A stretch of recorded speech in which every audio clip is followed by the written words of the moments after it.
बंदी छोड़ सतगुरु रामपाल जी भगवान की जय। बंदी छोड़ की सभी पुण्यात्माओं को दास का सत साहेब। तो पुण्यात्माओं, पूर्ण परमात्मा सतगुरु रूप में आज प्रकट है 8 सितंबर 1951 से। तो उस पूर्ण परमात्मा का गुणगान हो रहा है वाणी के माध्यम से। नित्यनियम असुर निकंदन रमैणी की वाणियों के माध्यम से परमात्मा का गुणगान हो चुका है।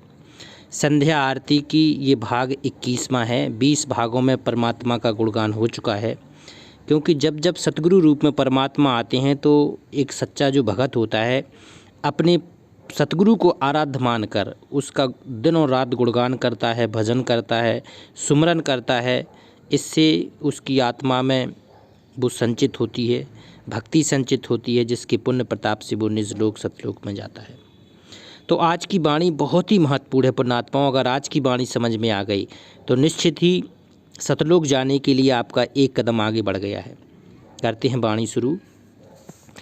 अलल पंख अनुराग है सुन मंडल रह थीर, दास गरीब उधारिया मुझ सतगुरु मिले कबीर। देखो, ये वाणी इतनी गहरी है कि इसका सीधा संपर्क सतलोक से है। कहते हैं अलल पंख अनुराग है। जो अलल पक्षी का परमात्मा ने वर्णन किया है, इसका पहले भी वाणियों में सरलात हो चुका है। जो अलल पक्षी है, अगर आपको अलल पक्षी का कंसेप्ट समझ में आ गया तो पुण्यात्माओं, इस पृथ्वी लोक पर आपको रहना कैसी है, कैसे आपको जगत से व्यवहार करना है, कैसे भगत से व्यवहार करना है। यहाँ राग द्वेष किसी से भी नहीं रखना है, सभी से प्रेम से बात करनी है, सभी के साथ में मिलजुल कर कैसे रहना है, इसमें सारी चीज़ें आपको बताई गई हैं। जो अलल पक्षी है, अलल पक्षी में सारी विशेषताएं हैं। क्योंकि अलल पक्षी जब ऊपर से उसके मादा अंडा से उसका गिरता है तो जब यहाँ पर जन्म होता है तो रहता किसके बीच में है। परमात्मा ने बताया कि केले के वन में वो हाथियों के झुंड में रहता है। हाथियों के झुंड में उसकी परवरिश होती है, बड़ा होता है, उसी के साथ में खाता है, पीता है, घूमता है, रहता है। सब कुछ कहाँ करता है? हाथियों के साथ में, हाथियों के बच्चों के साथ में। लेकिन उसमें एक परमात्मा ने गुण दिया होता है कि उसकी जो सुरत निरत होती है वो उसकी अंतरात्मा मानती है कि मैं यहाँ का नहीं हूँ, मेरे माता पिता ऊपर सुन मंडल में रहती हैं जहाँ मुझे जाना है। तो पुण्यात्मा, यहाँ परमात्मा हमें बता रहे हैं कि अलल पक्षी की तरह आपकी सुरत निरत मन पवन कहाँ लगना चाहिए? सतलोक में रहना चाहिए।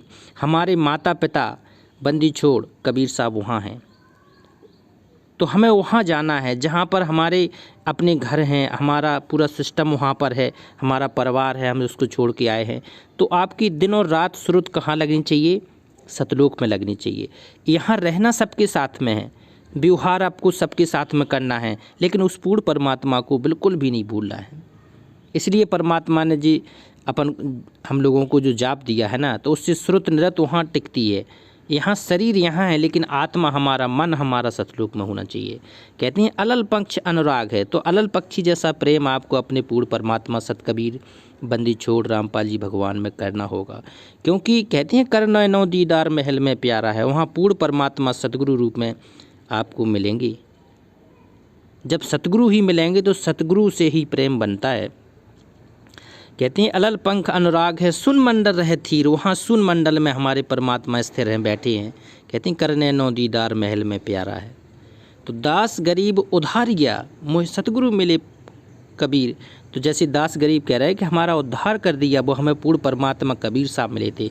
तो पुण्यात्माओं, आपको भी विचार में यही भाव आपके अंदर आत्मा में प्रफुल्लित होने चाहिए कि मालिक आप हमें मिले, आप पूर्ण परमात्मा सत कबीर हैं, आप हमें मिले मालिक, हमारा भी आप उद्धार करेंगे, निश्चित करेंगे। क्योंकि अंतिम श्वास तक आपकी ही भक्ति में हमारा शरीर छूटेगा। परमात्मा आप ही हमें त्रिकुटी में मिलेंगे शब्द स्वरूप में, तो निश्चित ही हमारा मोक्ष होगा। तो कितना गहराई है इसमें, एक एक वाणी का एक एक मर्म आपको समझ में आना चाहिए, तभी ये वाणी के द्वारा आपको आगे बढ़ेंगे। अब देखें, शरणा पुरुष कबीर का सब संतन की ओट, और गरीब दास रक्षा करें कभू न लागे चोट। शरणा पुरुष कबीर का, कहते हैं यहाँ पुण्यात्मा गरीब दास जी बता रहे हैं कि जो प्रकट सतगुरु परमात्मा प्रकट होते हैं ना, जो भी उसकी शरण में आता है, जो भी उसकी शरण में आता है, तो कहते हैं सब संतन की ओट। ओट मतलब रक्षा करता है। वो सतगुरु परमात्मा जितने भी संत उसकी शरण में आके मर्यादा से भक्ति करते हैं तो वो पूर्ण परमात्मा उन सबकी रक्षा करता है, सबकी। तो कहते हैं गरीब दास रक्षा करे कबू न लागे चोट। तो कहते हैं ये पूर्ण परमात्मा सतगुरु रूप में प्रकट आए थे। वो जब रक्षा करते हैं तो काल का कोई दाल नहीं गल सकती है, काल के कोई कर्म की चोट आपको लग नहीं सकती है। तो आज बंदी छोड़ सतगुरु रामपाल जी भगवान की शरण में जो जो पुण्यात्माएं भक्ति कर रही हैं, काल का जाल या काल कर्म की मार पड़ ही नहीं सकती है, बशर्ते मर्यादा में हो। बिना मर्यादा में तो कहते हैं सतगुरु शब्द उलंघ के जो कोई कहीं जाए, वो जहाँ जाए वहाँ काल है कहें सतगुरु समझाए। तो कहते हैं जी मर्यादा लक्ष्मण रेखा है, इसको नहीं उलंघना है। तो यहाँ मालिक ने वर्णन किया है कि परमेश्वर कबीर जी की शरण में रहने वाले सब संतों से सद्व्यवहार करने वाले की परमात्मा रक्षा करते हैं। फिर उस सेवक भगत की को कर्म की चोट मार नहीं लगती है। सब संतन की ओट का भावार्थ है। परमेश्वर ने कहा है कि संत दुखाए मैं दुखी, मेरा आपा भी दुखी होए।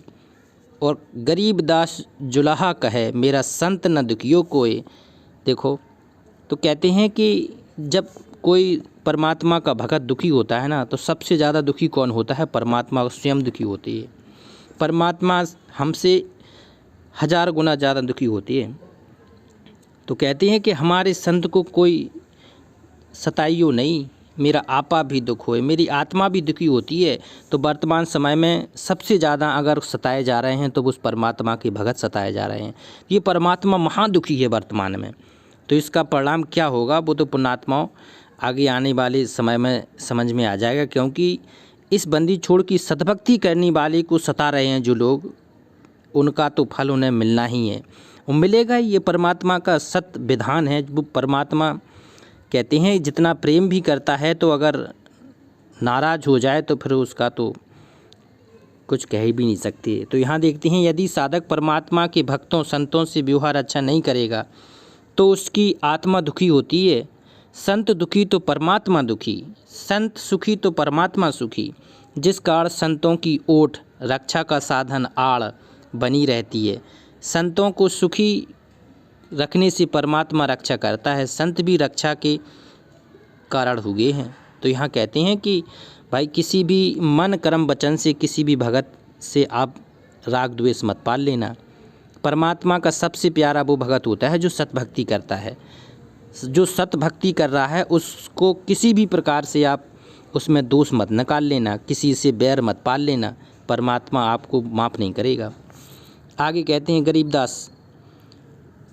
गरीब सतवादी के चरणों की मैं सिर पर डारूं धूरे, 84 निश्चय मिटे पहुँचे तख्त हजूर। देखो, सतवादी के चरणों की मैं सिर पर डारूं धूर। सतवादी कौन?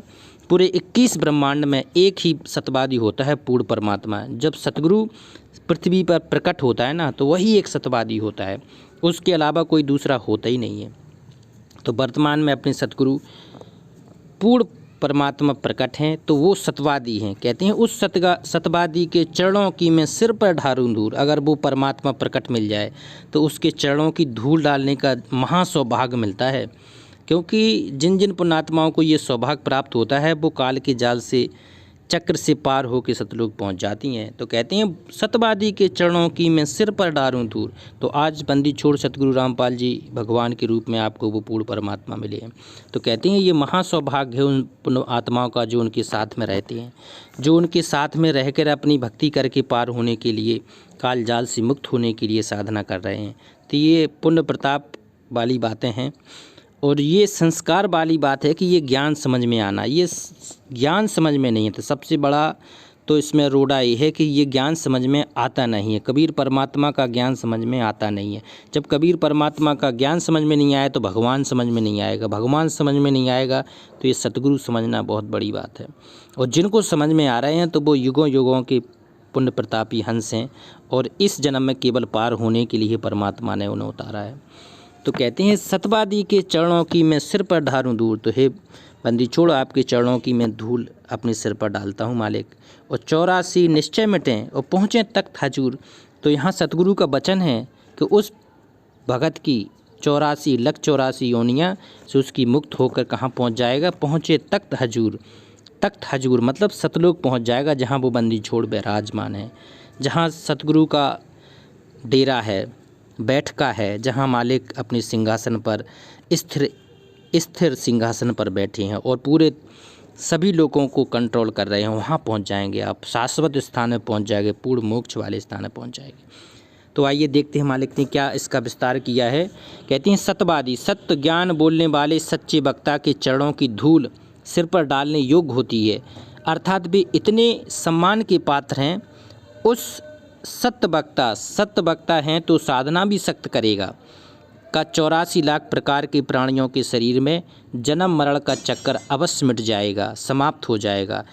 यह विश्वास की बात है। देखो आ गई, वह वहाँ पहुँच जाता है जहाँ तख्त हजूर अर्थात परमेश्वर का सिंहासन है, अर्थात परमात्मा के अमर लोक वाले राज में चला जाता है, मतलब शाश्वत स्थान। फिर इस जन्म मरण की मुक्ति में इसमें आने की उसको कोई ज़रूरत नहीं रहती है। आगे देखते हैं, शब्द स्वरूपी ओ तेरे सतगुरु सत कबीर, दास गरीब दयालु हैं डिगे बदावें धीर। देखो शब्द स्वरूपी उतरे और सतगुरु सत कबीर, क्योंकि जो सतगुरु शब्द स्वरूपी प्रकट होते हैं ना पृथ्वी लोक पे, वो कौन है? वो सत कबीर है। उसका वास्तविक नाम क्या है? उसका वास्तविक नाम है सत कबीर, जो पूर्ण परमात्मा सतगुरु रूप में प्रकट होते हैं। तो यही परमात्मा का सार रूप है, सार शब्द रूप है, यही पूर्ण परमात्मा का सही अविनाशी रूप है। उस परमात्मा का नाम सत कबीर है। तो जो शब्द स्वरूपी उतरे, आज कौन सी परमात्मा शब्द स्वरूपी उतरे? हमारे बंदी छोड़ सतगुरु रामपाल जी भगवान शब्द स्वरूपी उतरे हैं 8 सितंबर 1991 से। तो ये पूर्ण परमात्मा सत कबीर हैं। आपको श्रुत निरत मन पवन में ये ध्यान रखना चाहिए कि ये बंदी छोड़ सत कबीर हैं, तब आपकी श्रुत बनेगी, आपका वो ध्यान बनेगा, आप उस मार्ग में अभ्यस्त होने वाले अभ्यर्थी बनेंगे, जो आपको सतलोक में मालिक ले जाएंगे। तो कहते हैं शब्द स्वरूपी उतरे वो सतगुरु सत कबीर, वो शब्द स्वरूपी उतरे। और दास गरीब दयाल हैं, वो परमात्मा कितने दयालु हैं कि डिगे बदाए में धीर, जिनमें भक्तों का संतोष या धैर्य डमाडोल होने लगता है, कमज़ोर पड़ने लगता है, भक्ति मार्ग पर आगे नहीं बढ़ पाते, टिक नहीं पाते, तो कहते हैं वो दयालु हैं, वो धैर्य बनाते हैं और उसको सत भक्ति के आगे का मार्ग देकर, उसको उभार कर, उसको थोड़ा साहस दे के इस भक्ति मार्ग पर पुनः उसको साहस बना के हैं कि सद्भक्ति करते रहो। वो समय आएगा कि जब आपको निज लोक सतलोक में ले जाएंगे। तो ये संघर्ष का समय है। यहाँ परमात्मा क्या लिख रहे हैं? परमेश्वर कबीर जी शब्द स्वरूप अर्थात अपने वचन के हल्के प्रकाश का अन्य प्रकाश बनाकर, कहते हैं हल्के तेज पुंज का परमात्मा आते हैं। कहते हैं कि उसके एक रोम में करोड़ सूर्य करोड़ चंद्रमा मिला दो, उससे ज़्यादा प्रकाश है। अगर उस प्रकाश में अगर वो परमात्मा आ जाए तो हम कैसे देखेंगे? तो परमात्मा हमारे जैसे ही आता है, हल्का तेज पुंज करके, हम लोग नहीं पहचान पाते, लेकिन ज्ञान आधार से समझ में आ जाएगा कि ये सतगुरु कौन है। तो कहते हैं हल्के प्रकाश का अन्य प्रकाश बनाकर शरीर एक वस्त्र के तुल्य है। ऋग्वेद मंडल नंबर 9 सूक्त 96 मंत्र 20 में भी प्रमाण है कि परमात्मा भद्रावस्था अर्थात पवित्र वस्त्र रूपी शरीर धारण करके आते हैं, जैसा मनुष्य वस्त्र पहनता है, सतलोक से अवतरित होते हैं, उतरते हैं। अतः गरीबदास जी ने कहा कि परमात्मा जिस समय मुझे खेतों में मिले उस समय आकाश में बने सतलोक से उतरे थे। परमात्मा कबीर जी दयालु हैं, दयावान हैं। डिगे मतलब बदावे धीर अर्थात कोई भगत आपत्ति के कारण परमात्मा पर अविश्वास कर लेता है, उसको तुरंत राहत सुख देकर उसकी आपत्ति का निवारण करके उसकी धीर बांधते हैं, अर्थात धैर्य देते हैं। तो ये परमात्मा धैर्य देते हैं, क्योंकि हम लोग उस परमात्मा की गति को नहीं समझ सकते कि मालिक क्या खेल खेलते हैं। पता चले कि किसी भगत के साथ में परेशानी पर परेशानी ही आ रही है, तो ऐसे में परमात्मा साहस और उसको धैर्य देते हैं। लेकिन ज़रूरी भी होगा तभी ये परमात्मा करते हैं। आगे देखते हैं, कर जोरूं विनती करूं चरूं धरूं चरण पर शीस, और सतगुरु दास गरीब हैं ये पूर्ण विश्व बीस। कर जोरूं, हे परमात्मा सतगुरु, मैं आपकी हाथ जोड़कर विनती करता हूँ, कर जोड़ूँ, कर मतलब हाथ जोड़ के विनती करूं और धरूं चरण पर शीस। हे बंदी छोड़ आपके चरणों पर शीस धर को प्रार्थना करता हूँ, हे परमात्मा हमें इसी जन्म में इस काल के 21 ब्रह्मांड रूपी काल की जेल से मुक्त करके अपने निज लोक सतलोक ले जाना। हे बंदी छोड़ हम युगों युगों से आपकी साधना में फैल हो रहे हैं, मालिक इस बार ज़रूर पास करके अपने लोक ले जाना। क्योंकि हम लोग युगों युगों से भक्ति कर रहे हैं लेकिन पार नहीं हो पाए, कहीं ना कहीं हमारी गलती रह गई, कमजोरी रह गई, तो मालिक इस बार वो कमजोरी ज़रूर दूर कर देना। कहते हैं सतगुरु दास गरीब हैं, गरीबदास जी कह रहे हैं ये पूर्ण परमात्मा सतगुरु यही समर्थ है और पूर्ण विश्व बीस ये पक्का समर्थ है, किसी भी प्रकार की कोई कमी नहीं है, विश्व बीस है, ये 100% सत्य है कि ये पूर्ण परमात्मा कबीर साहब ही हैं। तो यहाँ संत गरीबदास जी ने कहा है कि मैं आपसे करबद्ध विनय करता हूँ तथा चरणों में सिर रख कर कहता हूँ कि परमेश्वर कबीर जी विश्व बीस अर्थात सतगुरु अध्यात्म ज्ञान युक्त हैं। विश्व बीस की परिभाषा साखी की वाणी में पहले भी हम लोग दे चुके हैं। विश्व बीस का अर्थ होता है पूरम पक्कम पक्का, तो जो निर्धारित समय में निश्चित ही पूरे विश्व में मालिक का ज्ञान होगा, पूरी भक्ति विधि होगी, सारी पूरे विश्व में एक होगी। तो ये समय आने वाला है, क्योंकि जब सतगुरु आते हैं ना तो समय भी आता है। बंदी छोड़ के शब्द नहीं पलट सकते हैं, क्योंकि संत वचन पलटे नहीं, चाहे पलट जाए ब्रह्मांड। जो परमात्मा ने सत्संग में शब्द कह दिए ना वो 100% सिद्ध होंगे, क्योंकि उससे बड़ा ना कोई ज्ञान है ना कोई उससे भक्ति है। तो ये बहुत बड़ी बात है कि हम लोग उस परमात्मा के सानिध्य में रह के भक्ति कर रहे हैं। ये हमारे असंख्य युगों के पुण्य प्रताप हैं, तो वो और इसको अंतिम श्वास तक हमें करते रहना है। तो उस पूर्ण परमात्मा का जयकारा लगाते हैं। बंदी छोड़ सतगुरु रामपाल जी भगवान की जय। सत साहेब।